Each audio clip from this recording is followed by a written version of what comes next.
उच्चारण करवा थी।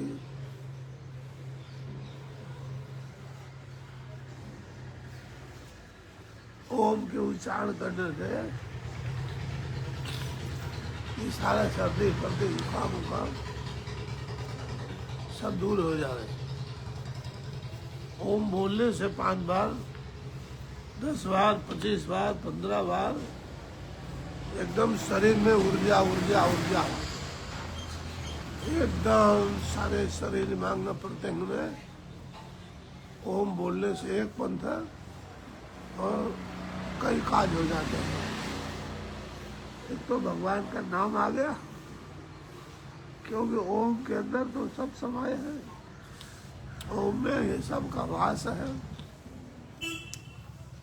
भगवान ब्रह्मा जी, भगवान विष्णु जी, भगवान शंकर जी, भगवान गणेश जी, भगवान भैरव जी, इंद्र वरुण कुबेर 10 दिक्पाल, नवें ग्रह भगवान, 64 जोगनी माता, 64 भैरव भगवान, 56 कलवा, सारे के सारे ओम के उच्चारण के अंदर सबकी भक्ति हुई एक साथ। भगवान कृष्ण कन्हैया, विष्णु भगवान, राम भगवान, हनुमान जी महाराज, देवी मैया, सबका ओम। ठंडी का महीना है सज्जनों, तो ये 2 महीने, मात्र 2 महीने हम अपने तंदुरुस्ती पर, सेहत पर, शरीर पर कृपया ध्यान दें।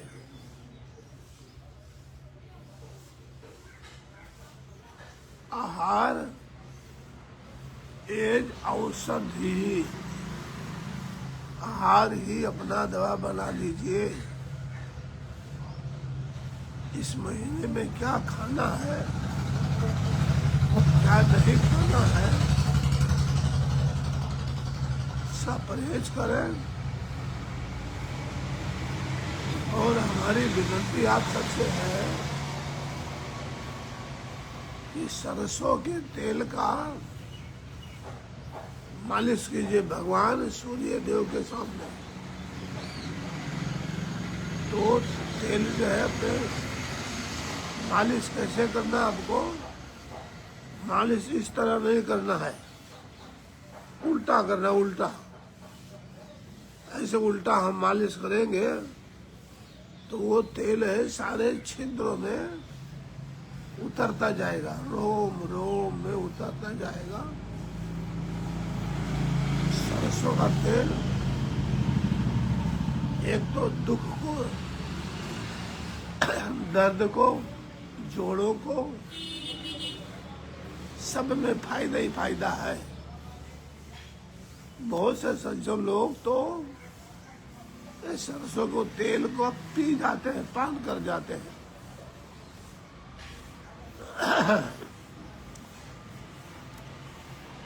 अंतरंग स्नान और बहिरंग स्नान। बहिरंग का मतलब हुआ कि सारे शरीर में तेल मालिश किया और सूर्य देव के सामने किया तो बहुत ही फायदा करेगा, बहुत ही फायदा करेगा। सारे शरीर के जो घटते हैं, विटामिन ए है, डी है, सी है, पी है, सब पूरा हो जाएगा। और ये जो मार्गशीर्ष का महीना है, अब सारे गुजरात के बाहर सारे देश में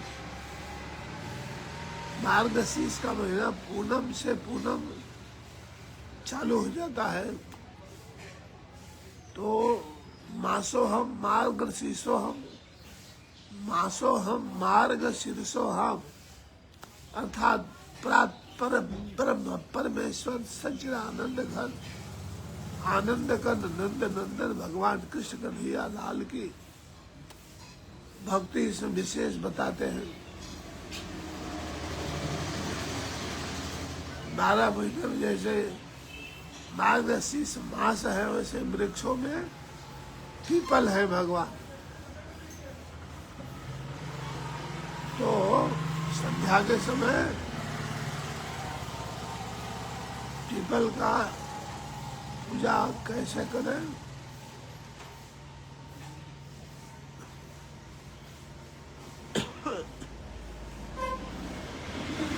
घी का वाइट का दिवा कर दीजिए। भगवान शनिदेव प्रसन्न अस्तु, भगवान कृष्ण प्रसन्न अस्तु। जीवन चकाचक। 1 महीना आप जो भी अनुष्ठान करें, जो भी आराधना करें, श्री गीता जी का पाठ कीजिए, भागवत का पाठ कीजिए, पुराण का पाठ कीजिए, कुछ भी जिसको जो योग्य गुरु मार्ग का दर्शन मिलता है उसके अनुसार आप खूब भक्ति कीजिए, खूब आराधना कीजिए, खूब प्रार्थना कीजिए, खूब जप कीजिए, खूब तप कीजिए, खूब माला फेरिए, हवन करिए, यज्ञ करिए, तपस्या कीजिए, ध्यान कीजिए, प्राणायाम कीजिए। आरोग्यता के लिए बहुत सुंदर। और जो हम आपको बता रहे ओम के लिए, तो ओम तो प्रणव उपासना संतो महंतो बहुत ये ध्यान से करते हैं। प्रणव उपासना तो इससे क्या है, एकदम शरीर में ऊर्जा ऊर्जा ऊर्जा ऊर्जा, बहुत चकाचक जीवन हो जाएगा आपका,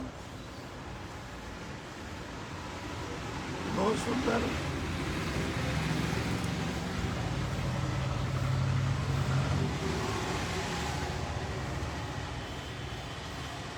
प्रभु उसके लिए जो सनातन विनाशी परमात्मा का उत्तम अभीष्ट है,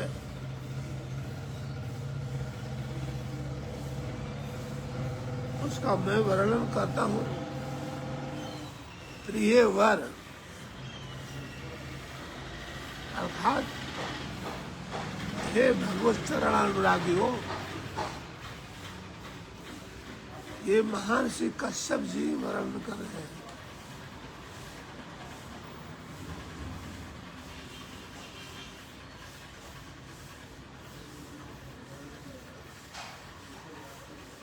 चौथा अध्याय प्रारंभ हो रहा है उत्तर गीता का। गुरु और शिष्य संवाद में मोक्ष प्राप्ति का उपाय बताया जा रहा है। ब्राह्मण उवाच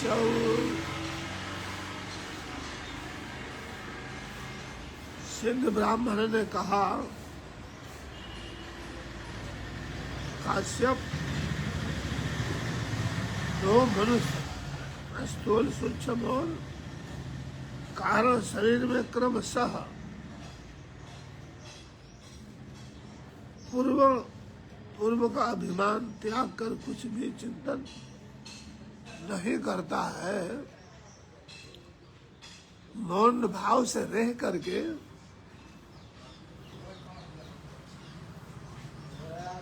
एक माता अधिष्ठान पर ब्रह्म परमात्मा में लीन रहता है।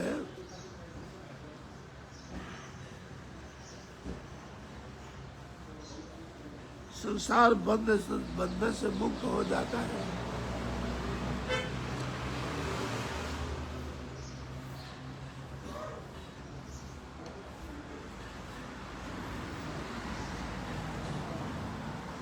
जो सबका मित्र, सब कुछ रहने वालों, मनो विग्रह में तत्पर, जितेंद्रिय, भय क्रोध रहित आत्मवान है, वह मनुष्य बंधनों से मुक्त हो जाता है।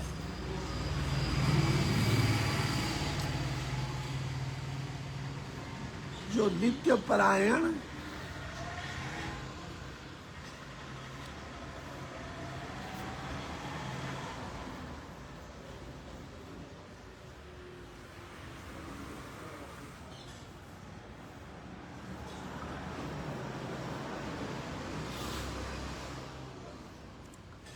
और पवित्र रहकर सभी प्राणी अपने प्रति जैसा बर्ताव करता है, जिसके भीतर सम्मान पाने की इच्छा रखता है,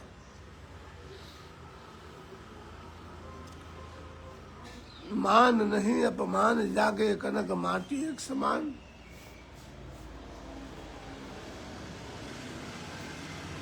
इस तरह जो है जीवन यापन करना चाहिए।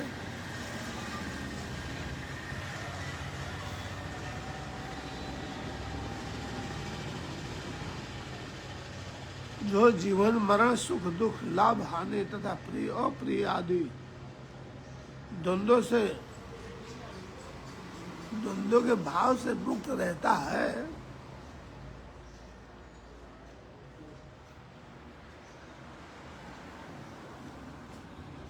सबको सब भाव से देखता है,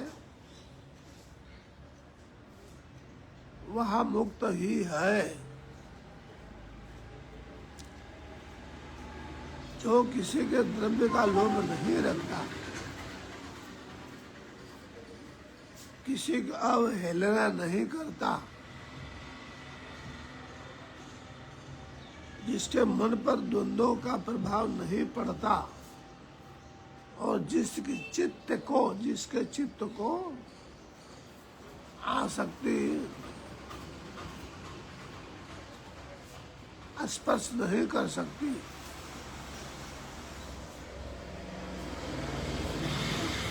ऐसे लोग सदा मुक्त ही है। जो किसी को अपना मित्र शत्रु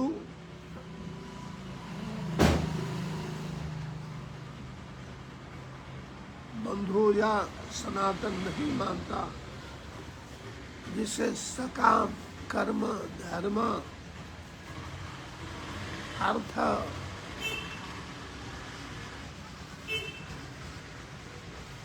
काम का त्याग कर दिया है, जिसने जो सब प्रकार की आकांक्षाओं से रहित है, वह मुक्त ही है। सज्जनों, जिसकी ना धर्म में आसक्ति है ना अधर्म में, पूर्व संचित कर्मों के अनुसार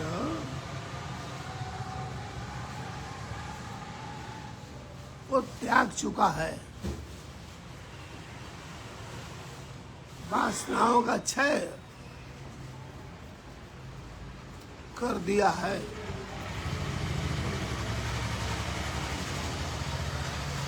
चित्त शांत हो गया है।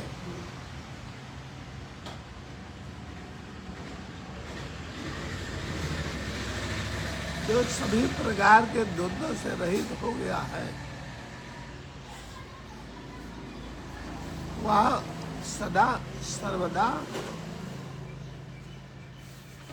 मुक्त ही है।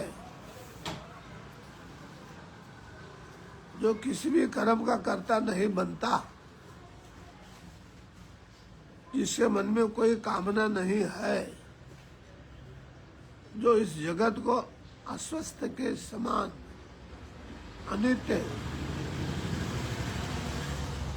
कल तक न टिक रहने वाला समझा जाता है, जो सदा इसे जन्म मृत्यु और जरा से युक्त जानता है, जिसकी बुद्धि बैर भाव से वैराग्य में लगी रहती है, जो निरंतर अपने दोषों पर दृष्टि रखता है, वह शीघ्र ही अपने बंधन का नाश कर देता है। जो आत्मा को गंध रस स्पर्श शब्द परिग्रह रूप से रहित तथा अज्ञेय मानता है, वह मुक्त हो जाता है। सज्जनों, जिसकी दृष्टि में आत्मा पांच भौतिक गुणों से ही निराकार, कारण रहित तथा निर्गुण होते हुए भी माया के संबंध से गुणों का भोगता है, वह मुक्त हो जाता है सज्जनों। इसलिए प्रभु से प्रार्थना है, अवगुण मेरो चित ना धरो हे प्रभु,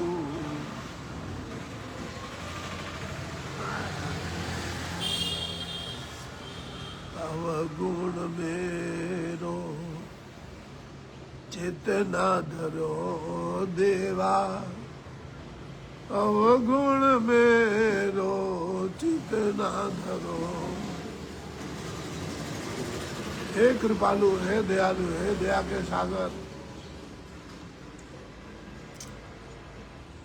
कृपा करो, दया करो,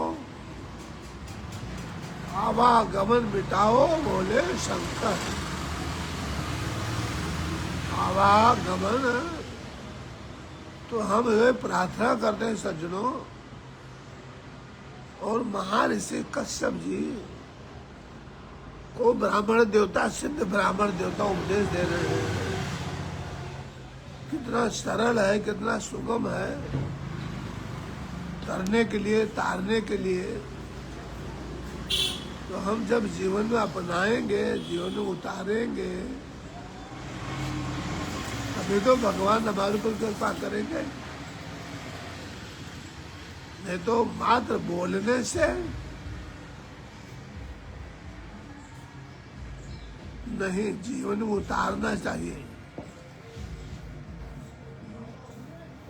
भगवान कृपालु हैं, दयालु हैं, दया के सागर हैं। वैकुंठाधिपति जरूर दया करेंगे। जिसकी दृष्टि में आत्मा पंच भौतिक गुणों से ही निराकार, कारण रहित, निर्गुण होते हुए भी माया के संबंध से गुणों का भोगता है, वह सज्जनों मुक्त हो जाता है। जो बुद्धि से विचार करके शारीरिक और मानसिक सभी संकल्पों का परित्याग कर देता है, वह बिना ईंधन की आग के समान धीरे धीरे शांति को प्राप्त हो जाता है।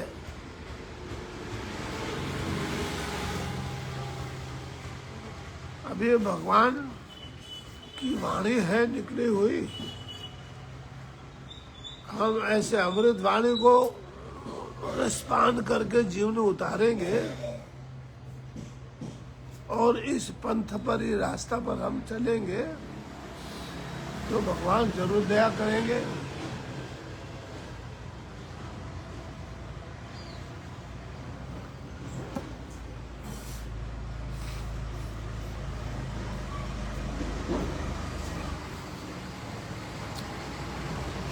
जो सब प्रकार के संस्कार रहित, द्वंद्व और परिग्रह से रहित हो गया, जो तपस्या के द्वारा इंद्रिय समूह को अपने सर्वस्व में करके अनासक्त भाव से विचार का, वह ऐसे विचारने वाला वो मुक्त ही हो जाता है।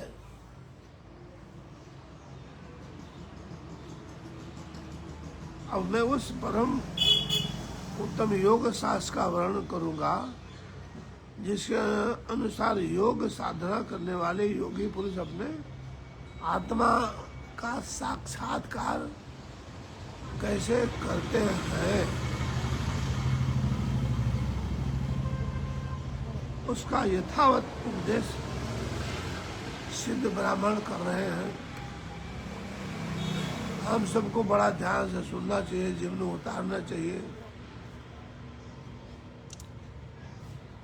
और इसमें तो ज्यादा जल्दी, मतलब शीघ्रति शीघ्र ये साधना करने वालों को प्रभु की कृपा भी जल्दी मिलेगी, क्योंकि मासो हम मार्ग शीर्षो हम वर्द, जैसे काली चौदस, नवरात्रि, होली, ग्रहण काल, जो सिद्धियों का दिन होता है, ये तो एक साथ भगवान ने सिद्धियों को करने वाले के लिए पूरा 1 महीना दे दिया है भगवान ने, 1 मास पूरा। और जो भगवान का ही कथन है, वर्णन है कि तुम इसमें जो भी कुछ करोगे वो करोड़ों गुना आपको ज्यादा से ज्यादा फल प्राप्ति होगी। बस हमको समय निकालना है, सवेरे, दोपहर को, संध्या काल को, जहाँ भी हो सके, फैक्ट्री में, कारखाने में, ऑफिस में मजदूरी करते करते गोविंद गोविंद गाते चलो। बोलो माता जी, गोविंद गोविंद गाते चलो, मन के विषयों से विष को हटाते चलो, कृष्ण गोविंद गोविंद गाते चलो, जय हो। मन के विषयों से विष को हटाते चलो, मन के विषयों से विष को हटाते चलो, मन के विषयों से विष को हटाते चलो, कृष्ण गोविंद गोविंद गाते चलो, कृष्ण गोविंद गोविंद गाते चलो। सज्जनों, कोई भी मंत्र आप ओम नमो भगवते वासुदेवाय, ओम नमो भगवते वासुदेवाय, ओम नमो भगवते वासुदेवाय, ओम नमो भगवते वासुदेवाय। हरे राम राम राम हरे हरे, हरे कृष्ण कृष्ण कृष्ण हरे हरे, राम राम राम राम राम राम हरे हरे, हरे कृष्ण कृष्ण। बोलो बंसी वाले के। तो जो योगी पुरुष योग साधना करने वाले आत्मा साक्षात्कार को सरल से,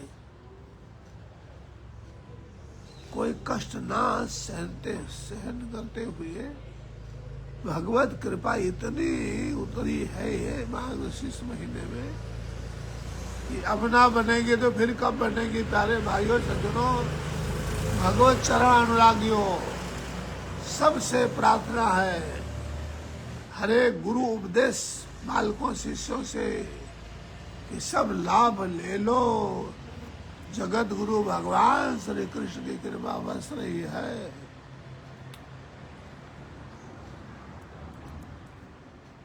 इंद्रियों को विषयों की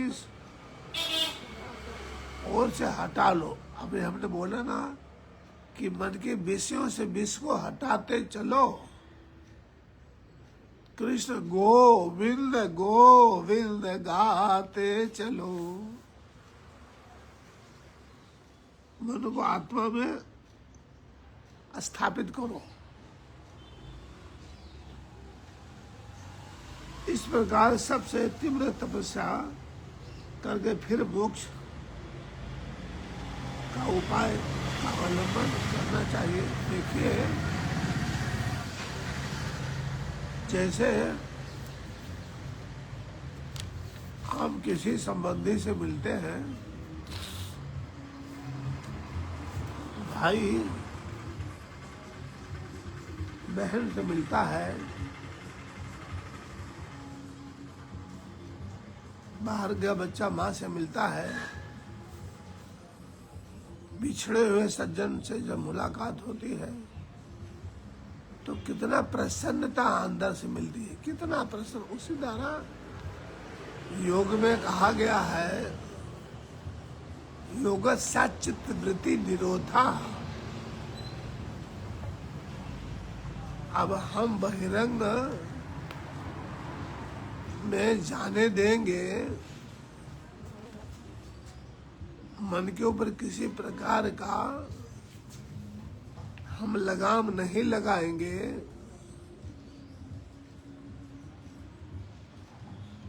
तो कैसे संभव हो सकता है। अपने चित्त वृत्तियों को अंकुश लगा करके उस परमात्मा प्रेम में मोड़ करके लाना चाहिए। राधे राधे। प्रेम की नगरी में, मोक्ष की नगरी में, साधना की नगरी में, भक्ति की नगरी में, गुरु महाराज के आज्ञा के अनुसार उस नगरी में हम आकर के प्रेम की ज्योत जगाते चलो, ज्योत से ज्योत जगाते चलो, प्रेम की गंगा बहाते चलो, ज्योत से ज्योत जगाते चलो, प्रेम की गंगा बहाते चलो। जैसे इतना दिन मार्गशीर्ष महीने का बीत चुका, हम भगवत चरण में आए, साधना में लग गए, नतमस्तक हो गए, क्या अनुभव होगा आपको? कुछ तो भगवान की कृपा हुई। इसका लक्षण यही है आत्मा प्राप्ति का, आत्मा साक्षात्कार का, कि सब कुछ बदल जाता है। अब उस आनंद को जो मैं वर्णन कर रहा हूँ, जैसे गुड़ किसी ने खाया है तो गुड़ खाने वाले को ही गुड़ का स्वाद आएगा, नमक किसी ने खाया है तो खाने वाले को ही नमक की नमकीन है पता चलेगा। जिसने कभी इन चीजों को चखा नहीं है, तो मेरी विनती यह है, कुछ असंभव नहीं है सज्जनों, सब कुछ संभव है। बस हमारे प्रयत्न की जरूरत है।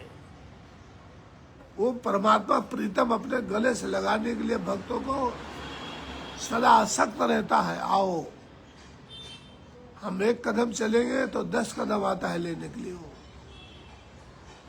इसका नाम ही है परमात्मा। तो नर हो न निराश करो मन को, कुछ काम करो, कुछ काम करो, कुछ साधना करो, कभी निराश नहीं होना। अब आप याद करिए महापुरुष वाल्मीकि महाराज को, कितनी उम्र हो चुकी थी, कहां से कहां पहुंच चुके थे, और कैसे